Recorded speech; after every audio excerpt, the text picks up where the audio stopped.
একদিন তোমারি নাম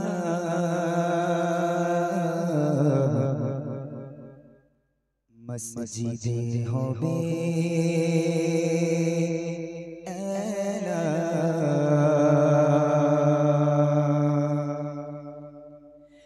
একদিন তোমারি নাম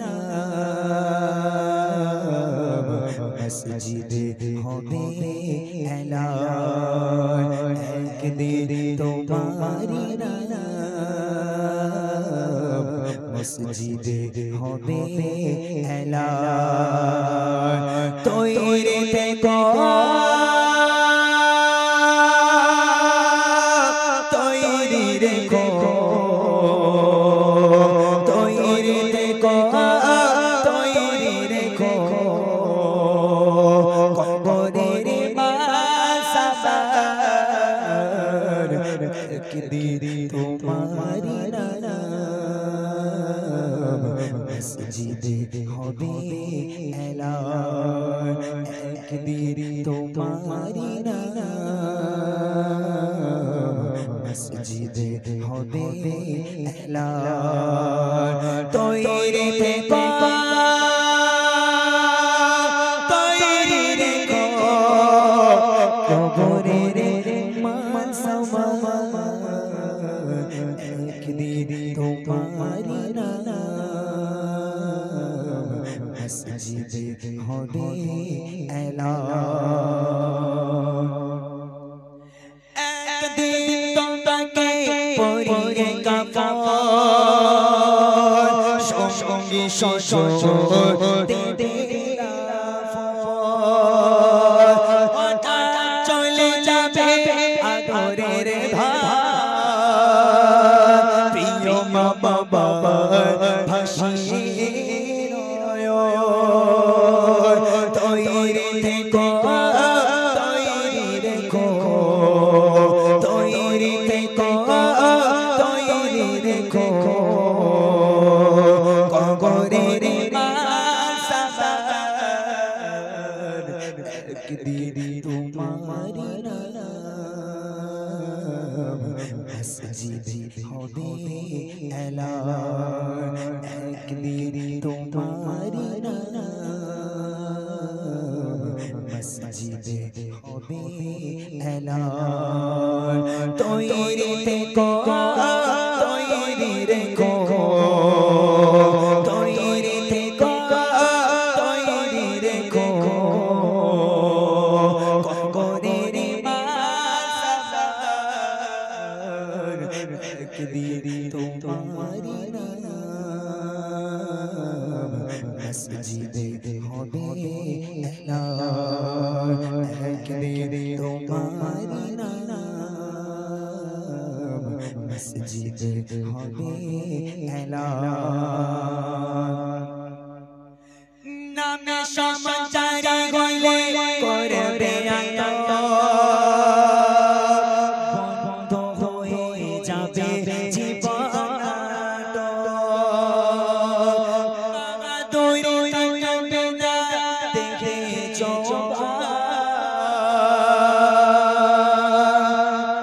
ফুরিয়ে বসন্ত আসবে শ্রাবণ তৈরি থেকো তৈরি রেখো তৈরি থেকো তৈরি রেখো কবরের মাসাবার একদিন তোমারি নাম মসজিদে হবে এলান একদিন তোমারি নাম মসজিদে হবে এলান তৈরি থেকো তৈরি রেখো কবরের মাসাবার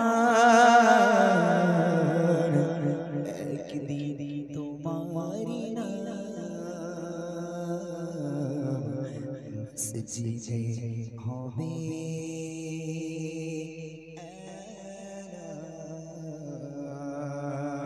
এলান আমার যেটা বলছিলাম জাহিলিয়াত যুগের কথা। আমি আজ একটু কথা কম বলি, যেহেতু আজকে সময়টা সংক্ষেপ। আমি চেয়েছিলাম ভাইদের কাছে 3টে ঘন্টা সময়, কিন্তু সেটা আজ আর হবে না। যখন আমি শুনলাম যে আজকে জলসা, জলসা আমি জানতাম না। যদি আজকে জলসা হতো তাহলে ভাইদের বলতাম, ভাই গজল বাদ দিয়ে আমার জলসার জন্য নিলে 2 ঘন্টাকে জলসা করে দিই, আমি বলে দিতাম। কিন্তু আমি জানি না এখানে বক্তা আছে, যেহেতু বক্তা থাকলে আমাদের বক্তা চলে আসলে ছেড়ে দিতে হবে। আর আমি মন ভরিয়ে গজল শোনাতে পারবো না। আর আমার একটা অভ্যাস আছে, এই ছেলেগুলো আমার উপর রেগে যায় কেন জানেন? ও আমি যে স্টেজে যাব, যতক্ষণ পর্যন্ত মানুষের মন না ভরে ততক্ষণ পর্যন্ত আমি স্টেজ থেকে নামি না। আমার পেটের মধ্যে বিশ্বকাপ যদি খেলা হয় খিদের চোটে, তাও নামি না। আমি গজল গেয়ে যাই, যে তোমরা আরো শোনো, যত শুনছো আরো শোনো। কিন্তু আজকে সেই সময়টা নেই। চলেন মূল গজল দেখেন। সেই জাহিলিয়াত যুগ এখনো পর্যন্ত কিছু কিছু জায়গায় আছে, কিছু কিছু মানুষের মধ্যে আছে। ভালো করে শুনবেন, কেউ কথা বলবে না এই গজলে।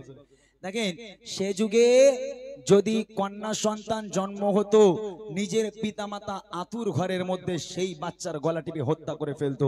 নিজের বাপ নিজের কন্যা সন্তানকে জ্যান্ত কবর দিত।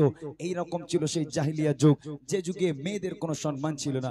একজন সাহাবা আমার নবীর কাছে এসে বলে, ইয়া রাসূলুল্লাহ, ইয়া হাবিবাল্লাহ, আমি জীবনে অনেক বড় একটা ভুল করেছি।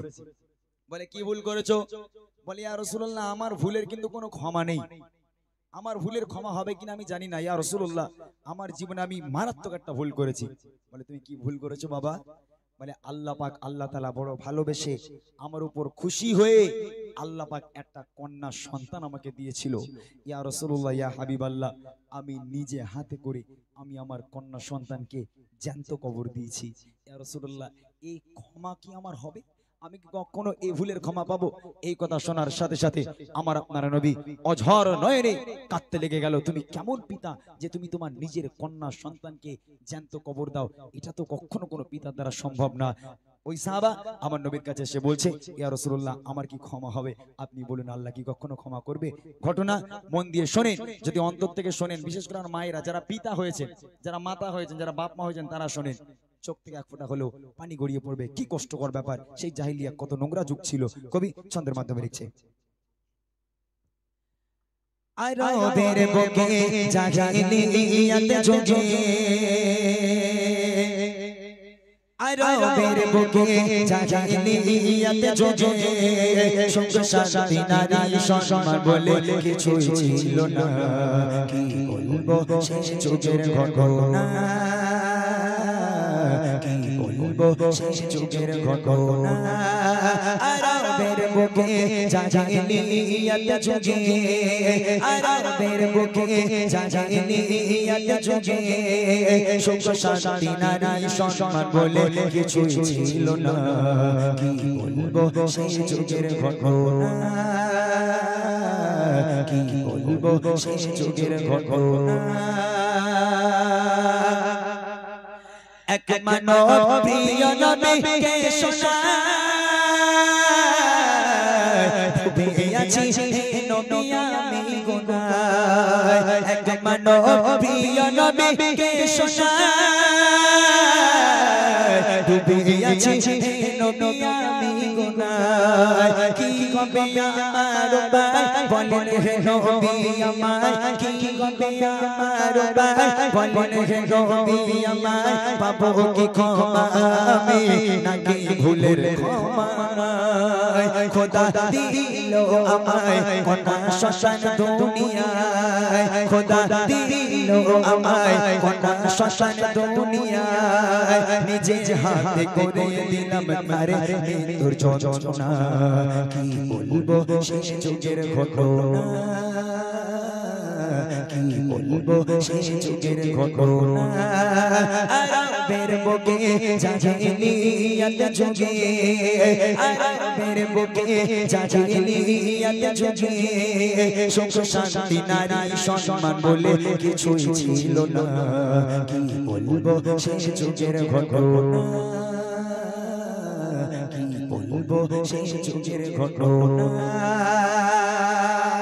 ইয়া রাসূলুল্লাহ, ইয়া হাবিবাল্লাহ, আমি কাজের উদ্দেশ্যে রওনা হয়ে গেলাম বাইরে। তখনকার মানুষেরা বাণিজ্যে যেত, বিদেশে কাজে যেত। সে যুগের মানুষেরা বিদেশে বাণিজ্যে যেত, কাজে যেত। সেই সাহাবা রাসূলের সঙ্গে বলছি, ইয়া রাসূলুল্লাহ, ইয়া হাবিবাল্লাহ, আমি বাণিজ্যে যাব, আমি কাজে যাব, এমন অবস্থা দেখি আমার স্ত্রী প্রেগনেন্ট, আমার স্ত্রী গর্ভবতী। আমি আমার স্ত্রীর কাছে গিয়ে বললাম, হে আমার স্ত্রী, আমি 4 বছরের জন্য বাণিজ্যে যাচ্ছি, কাজে চলে যাচ্ছি বিদেশে, 4 বছর বাড়িতে আসবো না। আমার যদি পুত্র সন্তান হয় তাহলে আমাকে সুখবরটা দিও, আর যদি আমার কন্যা সন্তান হয় খবরটা দেওয়ার দরকার নেই, হোলি হবার সাথে সাথে আতুর ঘরেই তাকে তুমি গলা টিপে মেরে ফেলো। খবরদার যেন মেয়ে সন্তান হলে আমাকে খবর দেবে না, আর তাকে যেন বাঁচিয়ে রাখবে না, আর যদি আমার ছেলে সন্তান হয় আমাকে খবর দিও। এই কথা বলে পিতা চলে গেল, ওই লোক চলে গেল বিদেশে কাজে।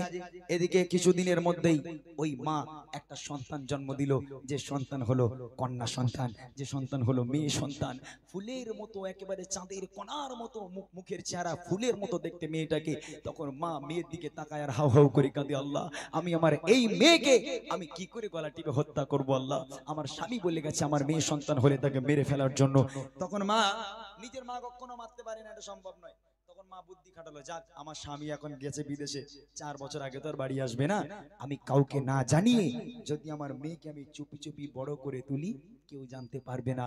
আমার স্বামী 4 বছর পর আসবে, এসে দেখবে মেয়ে বড় হয়ে গেছে, তখন মেয়েকে আর মারতে পারবে না।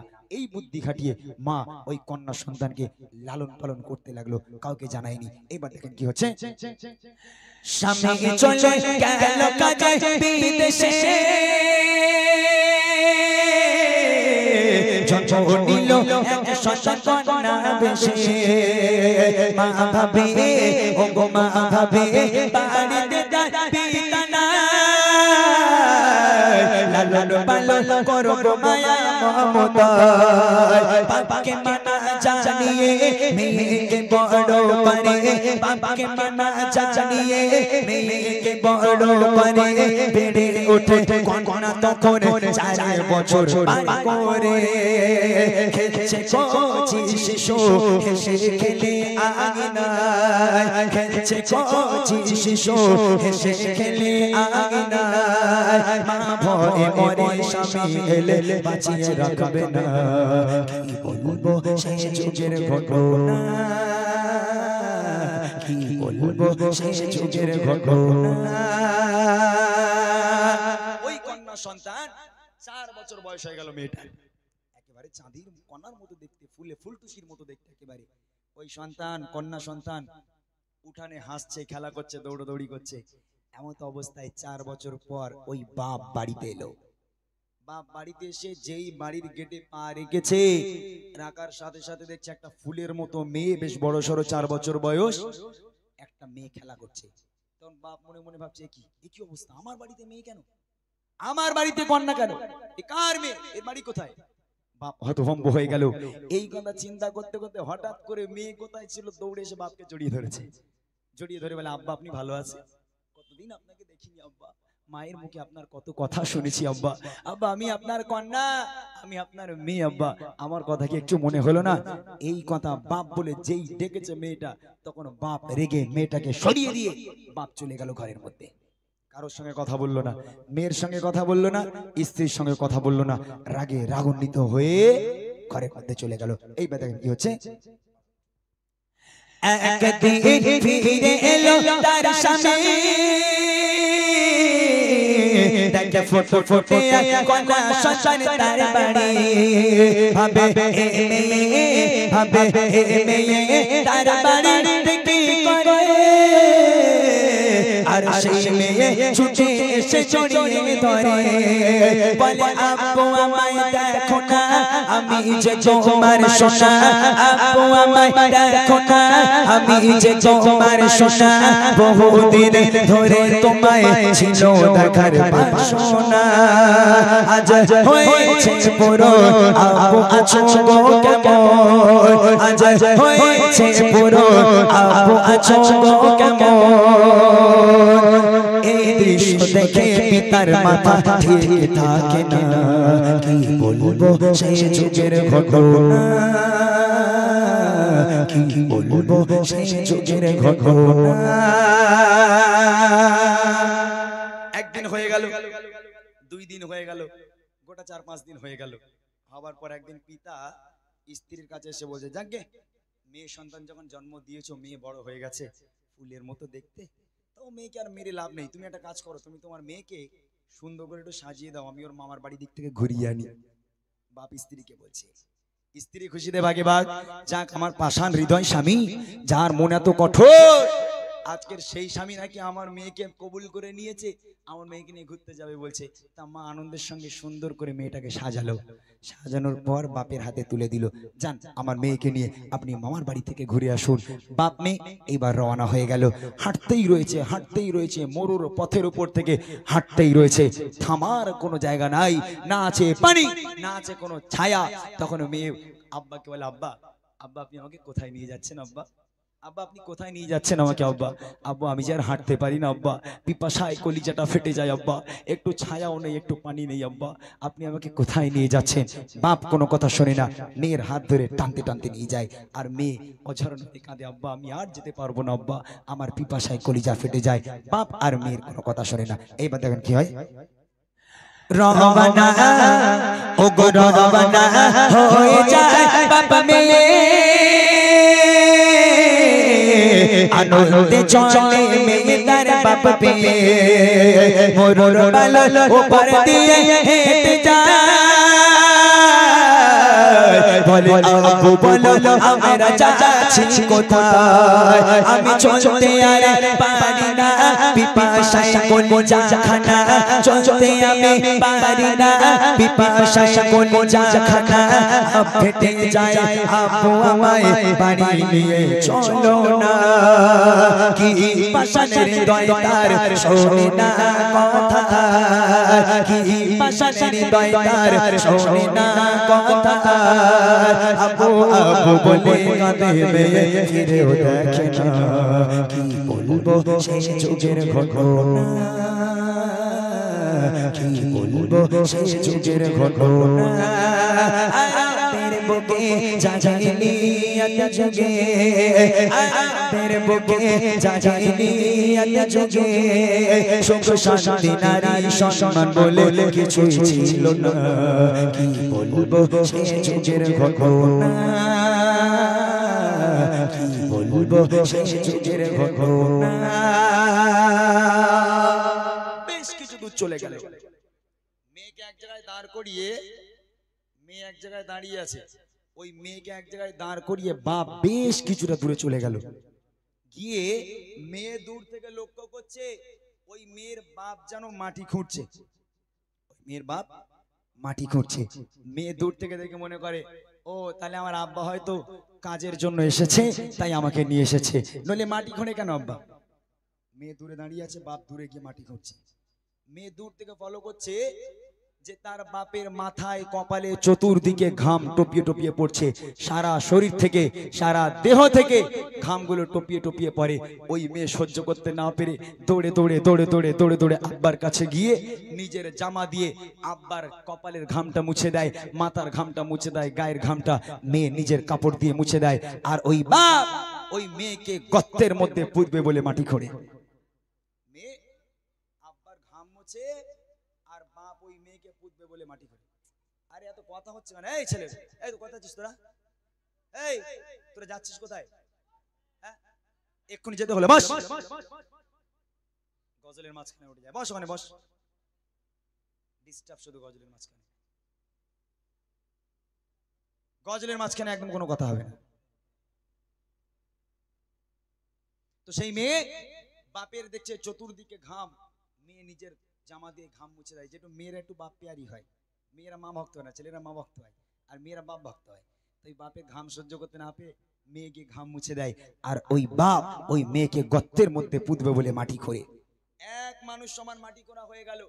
মাটি করা শেষ হলো, মেয়ে পাশে দাঁড়িয়েছিল, মেয়েকে মারতে মারতে ওই পিতা এক হিঁচড়া টান দিয়ে গর্তের মধ্যে ওই 4 বছরের শিশু কন্যাকে ফেলে দেয়। শিশু কন্যা আর্তনাদ করে চিৎকার করে, আব্বা আপনি আমাকে মারছেন কেন আব্বা? আব্বা আপনি আমাকে মারবেন না আব্বা, আব্বা আপনি আমাকে ছেড়ে দেন, আমি কি দোষ করেছি আব্বা, আপনি আমাকে মারছেন কেন? বাপ কোনো কথা শোনে না, এক হাত দিয়ে মারতে থাকে আর এক হাত দিয়ে মাটি ফেলতে থাকে, মাটি ফেলতে ফেলতে মাটি ফেলতে ফেলতে মাটি ফেলতে ফেলতে একেবারে গলা পর্যন্ত মাটির তলায় পুঁতে গেল। আর সুন্দর মুখ চেহারাটা, সুন্দর চেহারাটা, সুন্দর মুখটা মাটির উপরে ভেসে আছে। ওই শিশু কন্যা আব্বাকে বলে আব্বা আপনি আমাকে মারবেন না আব্বা, আপনি যদি না চান কখনো আপনার বাড়িতে ফিরে যাব না আব্বা, আব্বা আপনি আমাকে ছেড়ে দেন, আমি আমার মাকেও কোনোদিন দেখবো না, আপনি আমাকে ছেড়ে দেন, আমি আপনাদের থেকে অনেক দূরে চলে যাব, আমাকে মারবেন না। ওই পাষাণ হৃদয় পিতা মেয়ের কোনো কথা শোনে না, মাটি ভর্তি করতে থাকে। এইবার দেখেন কি হচ্ছে, মেয়েকে একা ফেলে তার পিতা খুঁড়ছে মাটি না বলে কোনো কথা। মেয়ে তার ও গো মেয়ে তার পিতার ঘাম মুছে যায়, আমার মনে পিতা মাটি খুঁড়ে যায়। এক মানুষ মাটি খুঁড়ে পিতা মেয়ের হাত ধরে, এক মানুষ মাটি খুঁড়ে পিতা মেয়ের হাত ধরে, টেনে টেনে দিল ঠেলে মেয়ে যায় গর্ভে পড়ে।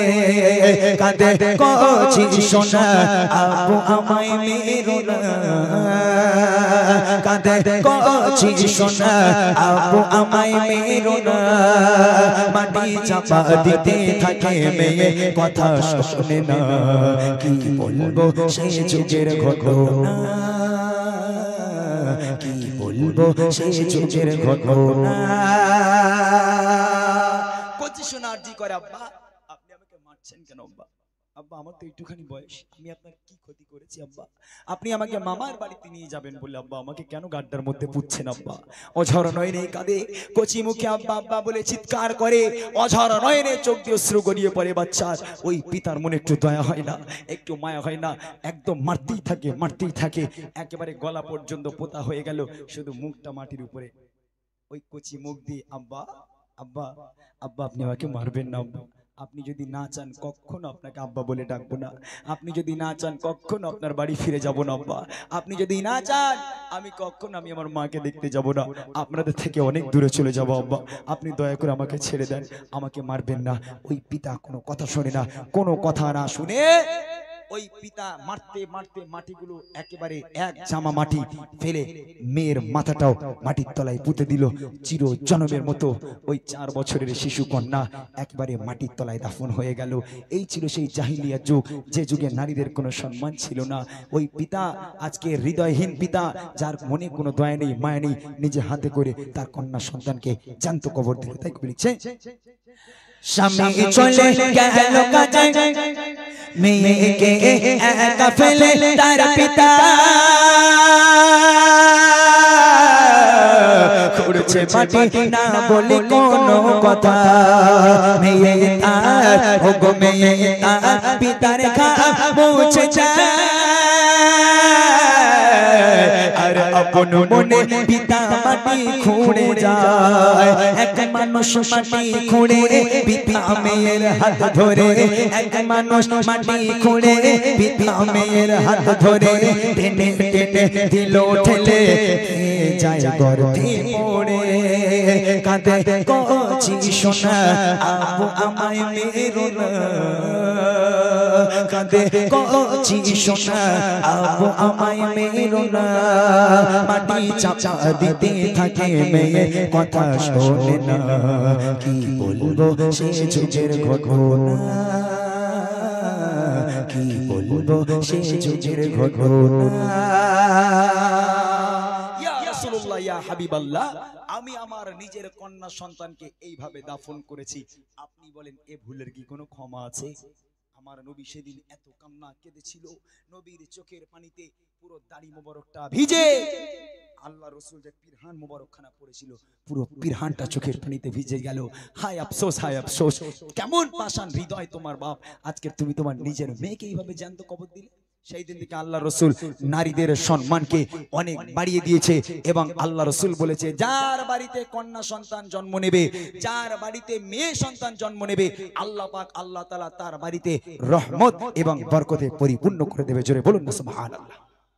কত মানুষ আছে যদি গর্ভবতী মা হাসপাতালের বেডে শুয়ে মেয়ে সন্তান জন্ম দেয়, শাশুড়ি বলে এই খোকা খবরদার যাবি না, মেয়ে হয়েছে, ছেলে হলেই যাওয়া যেত, মেয়ে হয়েছে যাওয়া যাবে না, মেয়ে হয়েছে মানে 3 লাখ টাকা চলে যাবে, ছেলে হলেই 2 লাখ টাকা আসতো। এখন এরকম লোক নেই। আজকের আল্লাহ রসুল নিজেই বলছে যার বাড়িতে মেয়ে সন্তান জন্ম নেবে আল্লাহ পাকের রহমত এবং বরকত সেই বাড়িতে পরিপূর্ণ হয়ে যাবে। সেদিন থেকে আমার আপনার নবী নারীদের সম্মানকে অনেক বাড়িয়ে দিয়েছে। শেষ কথা কবি লিখছে, মাটির তলে দেহ মুক্তি বার করে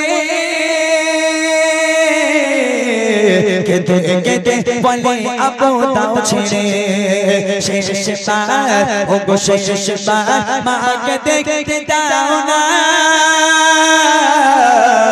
মাটি চাপা দিয়ে দিল মুখানা আঘা কি পাষাণ হৃদয় একটু কি দয়া না হয় আঘা কি পাষাণ হৃদয় একটু কি দয়া না হয় এই কথা শুনে প্রিয় নবীর কেঁদে বুক ভেসে যায় বলে নবী আকিরা তোমার কন্যা শশায় বলে নবী আকিরা তোমার কন্যা শশায় ঘরের রহমত বরকত সবই অবহেলা করো না কি বলবো সে যুগের ঘটনা